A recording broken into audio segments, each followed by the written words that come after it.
As they say, a company's demise is not based on its financial performance. An email is the first step. On a Tuesday morning, mine arrived with the subject line, "Immediate Departmental Review, 11 a.m." There was no greeting, no name. It was just a summons from someone who, when wearing braces, used to call me Auntie Jules. He was now referring to himself as CEO while sporting a fitted suit. When I entered the conference room, it was already packed. A large folder carefully arranged in front of each chair, a frosted glass, and unopened coffee. Empathy was all that was lacking. Nathaniel Greer, 32, overconfident and horribly underqualified, sat at the head of the table. The son of my previous mentor. Additionally, the inheritor of Hallwell Strategic Analytics, a consulting firm that I had helped establish over the course of 19 years as of last month. Nathaniel adjusted his Rolex as if it were a nervous tick and continued, "I'll make this quick. Today is the start of a new chapter. In order to take into account the latest market trends, we are reorganizing the leadership model. Interpretation. He was letting folks go, and the first person on the list was me." He flipped to a page in his folder and tossed it across the table toward me without even mentioning my name. "Effective immediately, we're discontinuing your role," he said. "Revocation of access will be handled by IT. HR will arrange for your departure. By midday, all personal possessions must be taken out. When a catastrophe occurs in front of people, and they wish to act as though it's just bad weather, there is a courteous silence." My coworkers gazed down at their documents. Nobody made a move. Nobody said anything, except for me. With my palms resting on the glass table's edge, I carefully got up. I refrained from arguing. Didn't recoil. I already knew, so I didn't ask why. The amount of power I held here was something Nathaniel had always detested. The contracts I negotiated, the mechanisms I established, and the fact that people continued to turn to me even after his father stepped back. He desired a fresh start, a younger group, less expensive allegiance. I was more than just the director of enterprise operations, though, and he was unaware of this. The operations were me. I grinned as a result, sincerely, calmly. "Comprehensive," he blinked. "Is that all?" I gave a nod. "Please ensure that HR reviews the agreement I signed upon receiving your father's promotion. It is found in the appendix in Section 14, Clause C. Legal ought to own it." I left the room, and went down the corridor I had been pacing for almost 20 years. I didn't turn around. Not necessary. Due to that clause, beneath layers of legalese, that dusty little paragraph, one very particular power it granted me was the ability to remove administrative access to all proprietary systems I had developed in the event that I was fired without severance or good reason. They assumed I was just a middle-aged woman who planned disaster drills and wore cardigans. The fact that they had just given the ignition key to the fire they had started was unknown to them. I did not cry when I got home. I prepared tea. The cat was snatched from my keyboard. I got my laptop open and entered a series of login credentials that nobody had bothered to update.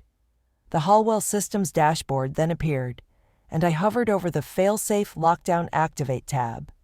It was ritual, no doubt, that made me pause. 19 years, countless hours, hundreds of systems. Payroll and vendor pipelines would all be suspended if I hit that button. Put into stasis, not erased. Invoices could not be sent by them. Unable to access client information. Internal instruments lost. Backups from a distance sealed. Behind the doors of the digital vault, everything Nathaniel's gleaming new strategy team required to operate would disappear.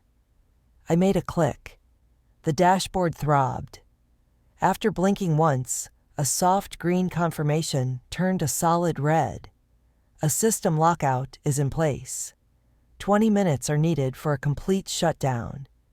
I kept an eye on every second. There was more to the numbers on the screen than just code. Hours of labor, late-night fixes, security patches that went unnoticed, and automation scripts that resulted in yearly savings of thousands of dollars were all mine. They'd always simply worked, and nobody ever inquired as to why. They would now. It was 10:30 a.m. when the first call was received.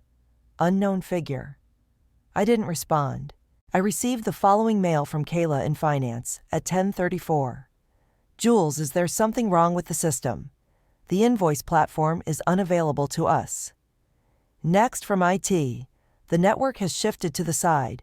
Before you left, did you authorize anything? Finally, Nathaniel called at 11:03 a.m. His name pulsed on my computer as if it were a panicked, whispered apology. I gave it a single ring. Twice. I then took it up. Julia talking. Did you do what he essentially yelled? In the background, I could hear voices, the frenzied clicking of keyboards, the muffled turmoil, and people barking into phones. I drank some tea. I fulfilled a provision in my agreement. I stated, remember Section 14, Clause C. Which one did you not read? You prevented us from accessing anything. No. I replied, I saved your data. I simply made sure that until we had a solution, you couldn't touch it. Miscommunication. I'm being blackmailed by you. I'm upholding an agreement. Quiet. You're crazy. No, Nathaniel. I'm meticulous. Before firing the person in charge of your digital kingdom, you might want to think about this. He didn't answer. His breathing sounded harsh and irregular to me. What are you looking for? At last, he inquired. That was the time, the precise moment when authority changed, not by raising my voice, threatening, or filing a lawsuit. 4 words only. I want to be recognized. He gave a snort. You expect me to say I'm sorry? Publicly, I interrupted. Not to me alone. To the group, the customers, the board. As if I were expendable, you fired me. You will now discover the consequences of removing a foundation that you did not lay. I hung up after that. I don't want to be theatrical. Not to be mean. However, this was no longer his story. I owned it. That day, I stayed inside the house. I didn't have to. Through calls, emails, and urgent Slack messages that shouldn't have reached me but did, the world came to me. 3 years ago, I did double duty during a merger, and as a result, systems were still partially syncing to my personal credentials. That access has never been taken away. Nobody had even inquired. That was the issue. They thought I would always be there invisible, but anticipated like electricity. I received a message from Miles in logistics at about noon. Hi, Jules. Did you not make any changes to the inventory platform? Thus, everything is being read as 0. Additionally, client delivery records are empty. After a few minutes, our delivery routing tool is also unavailable. The whole East Coast is on hold.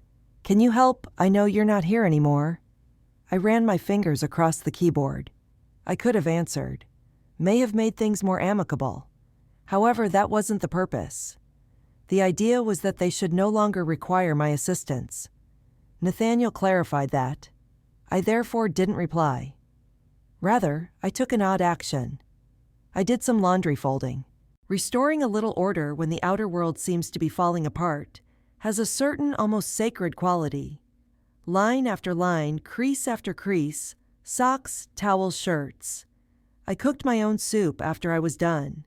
Slowly chopped the carrots. Simmer the broth. The cat was fed. I continued to see the notifications accumulating on the side of my screen. They attempted to restart the servers by 3 p.m. In the logs, I noticed the attempt. However, my system was multi-layered. Protocols nested in encryption, nested in fail-safes.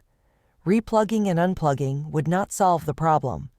The root keys were required. I was required by them. Nathaniel called once again at 4:11 p.m. I let the voicemail go. I received a text message at 5:02 p.m. from an unidentified number. This is the board's Dana. Please get in touch with me when you can. Not all of the systems had shut down by 6 p.m. He was the one, Nathaniel. I picture him seated in that office in the corner, with the mahogany desk, the large windows and the digital whiteboards, blinking in pointless cycles. Presumably during video conferences, with 6 consultants, each of whom informed him of what he already knew, but was unable to acknowledge that nobody understood the architecture I created, not even the IT manager he hired 2 weeks earlier. And that was intentional. Not to prevent anyone from leaving, but to safeguard what was important. Client information records of employees, procedures for compliance, trade secrets, the elements that build or ruin a business but are not visible on profit and loss figures. It's funny how frequently people fail to remember who keeps everything together. When it's too late, they recall. By evening, I was sitting in my backyard drinking wine from a broken cup, while covered with an old quilt. Something in the distance caused my neighbor's dog to bark. The scent of moist earth and pine filled the air. It was almost as if the day had been a typical one. However, a change was occurring. I sensed it. Not only within the business, within me. I played the game for years. I patched failed systems, trained new staff, worked late, and smiled in meetings, while someone else took the credit. I did it well, too good. However, the game had now shifted, and I wasn't playing defense for once. I was the impending storm. I woke up to a new round of mayhem when I opened my laptop the following morning. Payrolls were apparently unable to be issued by HR. During a security upgrade years ago, the portal's requirement for biometric admin access was redirected using my multi-step encryption key. That improvement, in his initial presentation to the board, Nathaniel had boasted about it. He didn't say who constructed it. I accessed the system's interface. 5 unsuccessful access attempts from various places were visible in the command logs. They were attempting to bypass the essential credentials. Careless. After working under 3 successive COOs, each more chaotic than the previous, I developed the habit of clicking up my private notes folder labeled "In case of emergency" with a smirk on my face. That folder contained a flash drive that was locked in a drawer next to my passport, and a copy of my original contract that had been annotated with every clause highlighted and backed up to the cloud. I went over Section 14 once more, slowly, similar to a prayer. Until a formal resolution is reached, the employee shall retain authority over all proprietary operational systems, built, maintained, or secured during their tenure in the event of termination without documented cause or without approved severance. Unambiguous, particular. Signed by Nathaniel's father, Lawrence Greer, the company's founder. A man who reads contracts all the time. Nathaniel had taken a quick look, or even completely skipped it. His kingdom was now teetering. Dana called again around 12:30. I responded this time. Calm but curt, she said, "Julia, we want to talk to you, today. Roughly, about getting functionality back," she remarked cautiously. "As for your terms, I believe you were briefed on Section 14 by Nathaniel. He brought it up," she responded firmly. "However, we want to hear it from you. The video call is scheduled for 2:01 p.m. After putting my hair back in a bun and changing into a dark green blouse, I sat at my dining table with my laptop positioned in the middle, like a war drum. It was precisely 1:59 p.m. when I pressed join. 5 faces returned the stare. Dana firm but courteous. I recognized 2 board members in passing. One outside attorney. Nathaniel sitting rigidly, eyes dark, lips thin, of course. Dana nodded and replied, "Julia, let's get started." I bent over. "I'll save you time. The systems are still in place. Nothing was deleted by me. However, in accordance with my contract, I have limited access until the conditions of my departure are settled." "And what are those terms?" a silver-haired man inquired. Recognizing unlawful firing in public. Severance was restored, and an official letter from Mr. Greer taking back his claims about how valuable I am to the business. Nathaniel laughed. That is absurd. I gave him my full attention. You referred to me as dead weight, with a dozen people watching. Your entire organization fell apart less than 24 hours afterward. I don't believe I'm acting irrationally. The next to speak was the attorney. You are aware that we have the right to take this to court. You are, I said. But you won't. Why not? Because filing a lawsuit would require stopping all operations while discovery is underway. Your sellers would stroll. Your customers would freak out. Additionally, you would have to reveal everything, including the fact that you disregarded a contract your own creator signed. Quiet. Dana let out a sigh. We'll look over your terms, I said. Take your time. The systems will wait. I hung up the phone after that. Not because I was done. However, they were just now starting to recognize the person they had fired. I slept for 9 hours straight that night. Not a single alarm. There was no ringing phone on the bedside table. No unseen emails were received. Just the peaceful hum of my former home settling, and the type of slumber that occurs when you at last quit bearing the burdens of everyone else. There was a light rain outside when I woke up. It's the kind of rain that glistens on pavements and transforms every corner into something you could almost consider sacred. As usual, I made coffee, let the cat squeeze my leg, and didn't check my phone until I was halfway through my second cup. Emails. 7 calls were not returned. Dana left 2 fresh voicemails. I heard the first one. Although she sounded composed, there was strain in her voice. Your proposal has been examined by the board, Julia. We'd want to meet in person, but we're open to finding a solution. Mr. Lawrence Greer has requested to participate. The second voicemail was more succinct and concise. By the end of the day, please confirm. It gets more difficult to repair the harm the longer this takes. I reclined in my seat. The fact that this wasn't damaged was what they never comprehended. It was a reckoning. Furthermore, reckoning doesn't wait for ease. Still, I answered. The meeting is approved. By 4 p.m. I'll be there. My complete terms will be sent to you in writing in advance.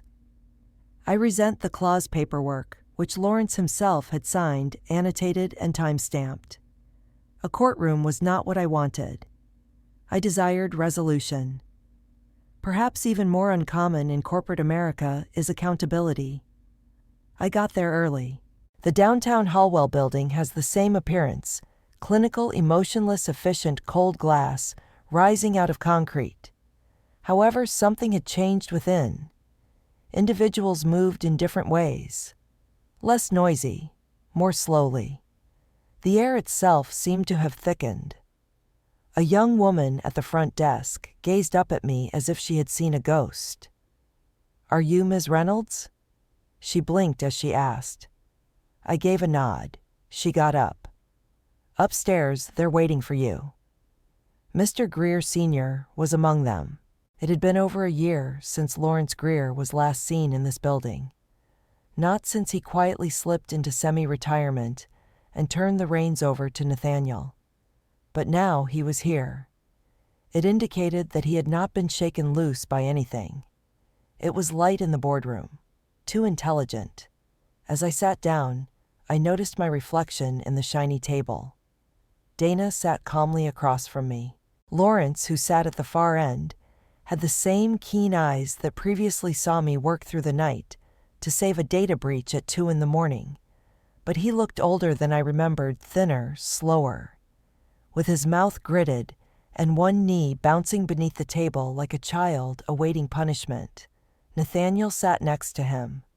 Lawrence nodded once and said, Julia, I appreciate you coming. I nearly didn't. I answered. I understand, he said, and there was silence for a while. It's full, but not weird. Burdened by the things that none of them could keep from saying. Dana cleared her throat. We have looked over your terms. All but one are generally agreed upon. Which one? Even though I already knew, I asked. The public apology. I gave a nod. That cannot be negotiated. He leaned forward, Nathaniel. You want me to go out there and tell our employees that I made a mistake? No, I quietly said.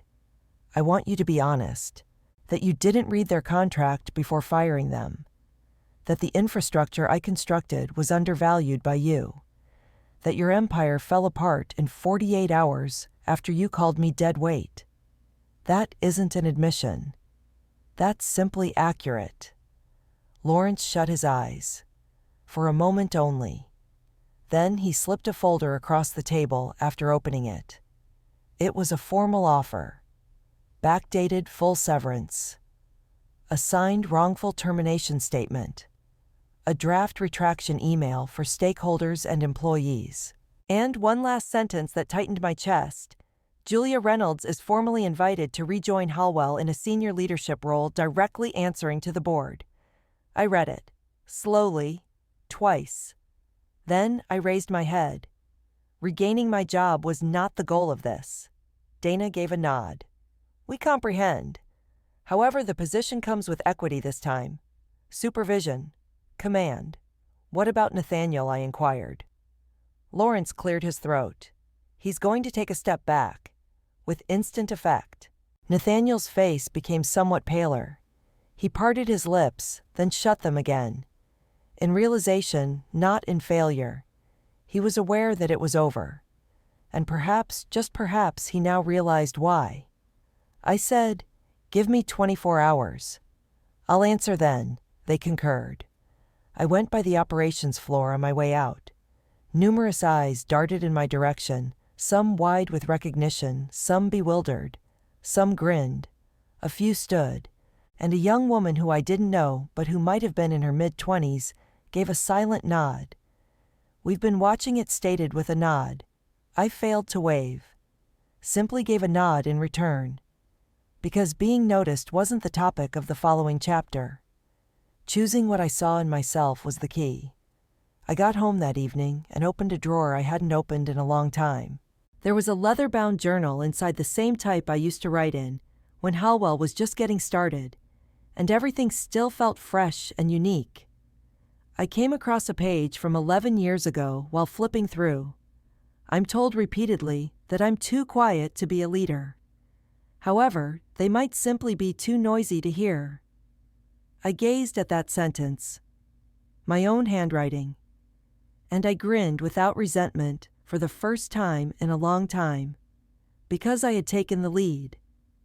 Not with sound, not in a showman-like manner, but precisely, steadily, with honesty. They were all aware of it now. The entire 24 hours wasn't necessary for me. However, I took it anyhow. Not to consider my options, which were obvious, but to remain in the present, to sense it calm down. Since this had nothing to do with a job offer. This had to do with eventually moving power in the correct direction.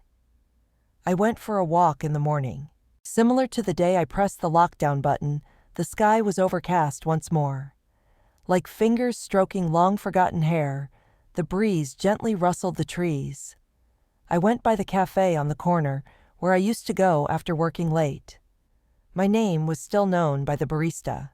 Back inside the structure, as she gave me my usual, she inquired. I smiled a little. In a way. All I said was that. For this was not a resurgence. A reclamation took place. I found myself standing in front of the same structure once more by late afternoon. This time, as a presence too tangible to ignore, rather than as the spirit of a dismissed worker. They had set up a more intimate gathering.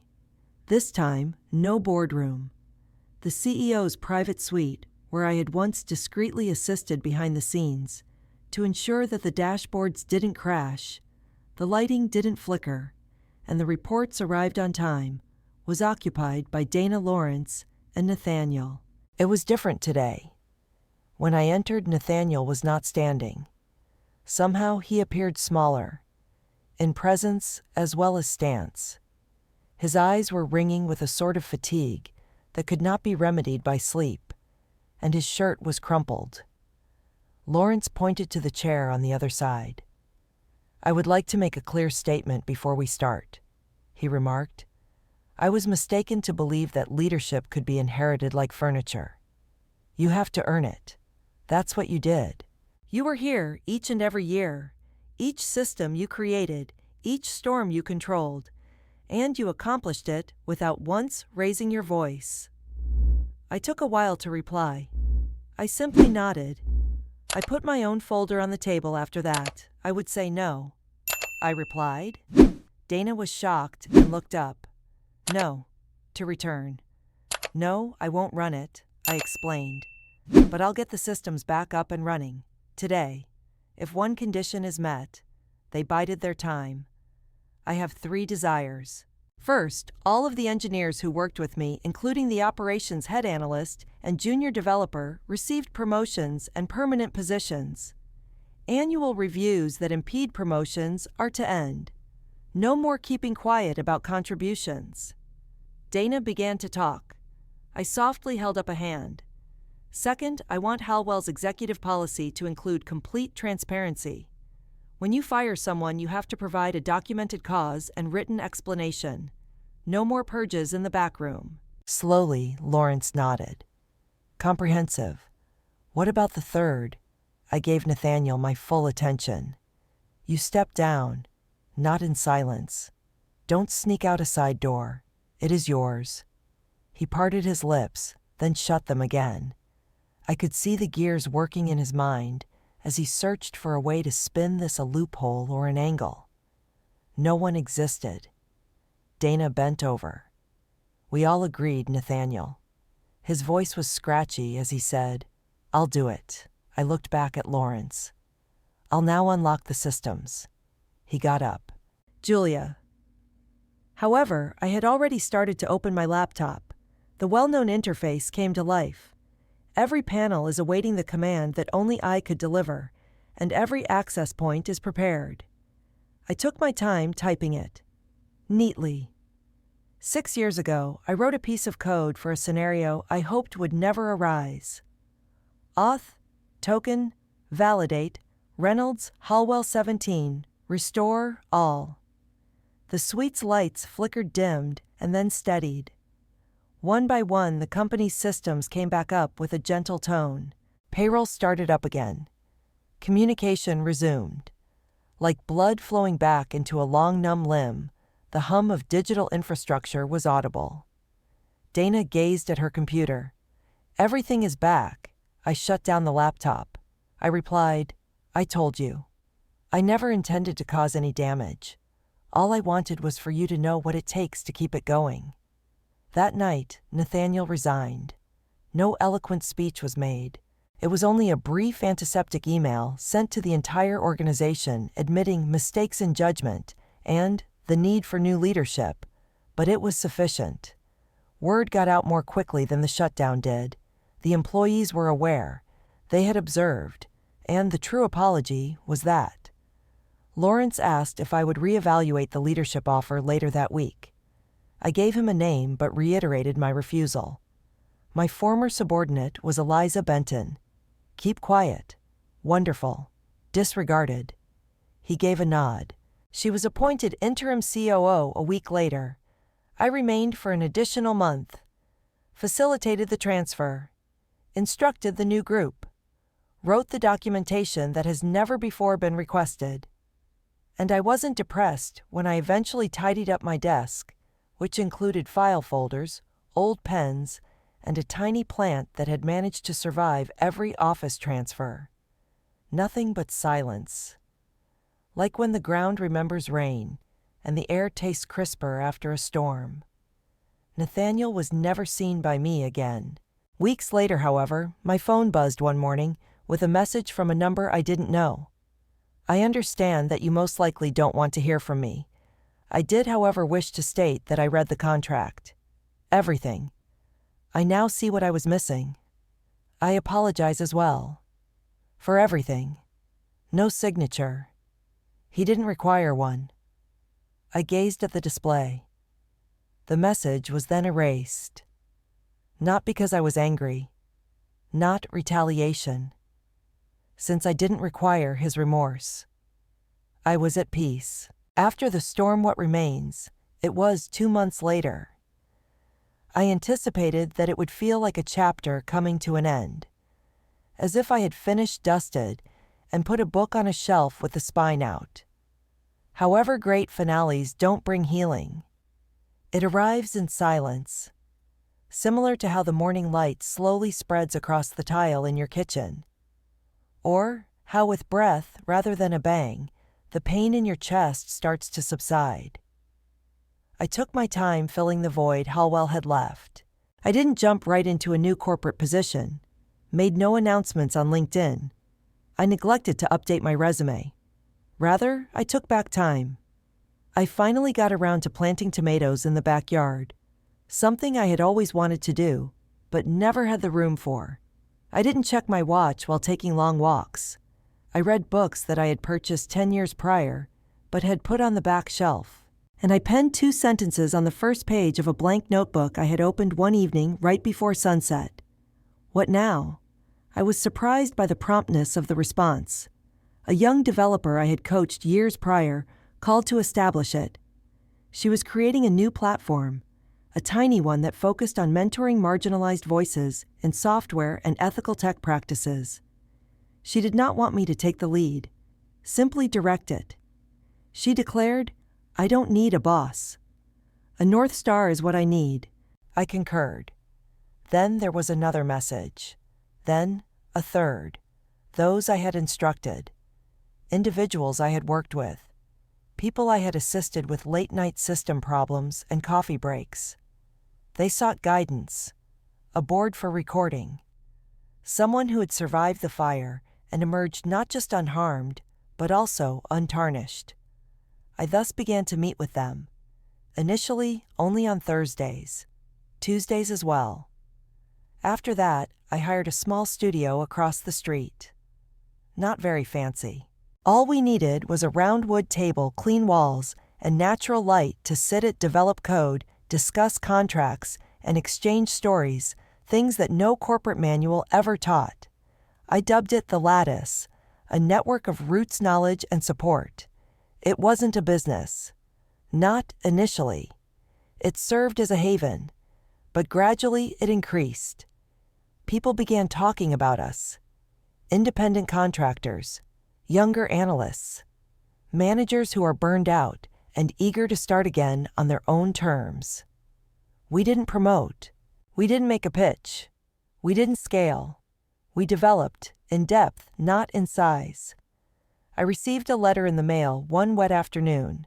Actual paper. Written by hand. Lawrence Greer sent it. He praised me for what I had done for his son, as well as for the company. The note said, "You gave him something I couldn't." Repercussions. As well as the opportunity to start over correctly. The letter, the first system blueprint I ever drew, was folded and put in a box with other tiny mementos. A picture of the Hallwell crew from a decade ago. I never brought the broken porcelain mug back to the office. Not with malice, because now it was mine. Similar to the narrative. The Lattice finally changed its name to Reynolds & Co. Not out of pride, but rather for the sake of clarity. Because names count. Because visibility is important. Because there was always a change in the air when someone entered that door and saw a woman's name engraved in brass on the glass. For those who had never seen someone like them in a leadership role, an empire wasn't necessary for me, only a base that no one could covertly remove. And I constructed that. They might not remember what I did that Tuesday morning when I shut down the systems and used a single clause to rewrite the balance of power for years to come. However, they might recall how I listened, how I managed to remain calm throughout a hurricane. The manner I choose is to rebuild better rather than destroy. I want to leave that legacy, not to be scared about, but to live in memory. One last item. I went back to the old Hallwell building on the anniversary of the day Nathaniel dismissed me, and unintentionally gave me my life back. Not to declare anything, merely to pass. The lights were on. From the outside, the location appeared identical. I was aware that the heart had changed nevertheless. A few weeks prior, I received a letter from the new leadership team, thanking me once more and asking whether I would be able to speak at a future summit. I promised to give it some thought. However, as I stood there that evening, watching the city breathe behind me and the dusk fall across the sidewalk, I had no desire to return inside. Certain locations are intended to be outgrown. I stayed up a bit longer. After that, I turned away and followed the wind home. And I muttered something to myself right before I vanished down the block. Simple and gentle. Something I had endured through the flames. I could never be replaced. They simply never gave it enough attention, and it was sufficient. That was all.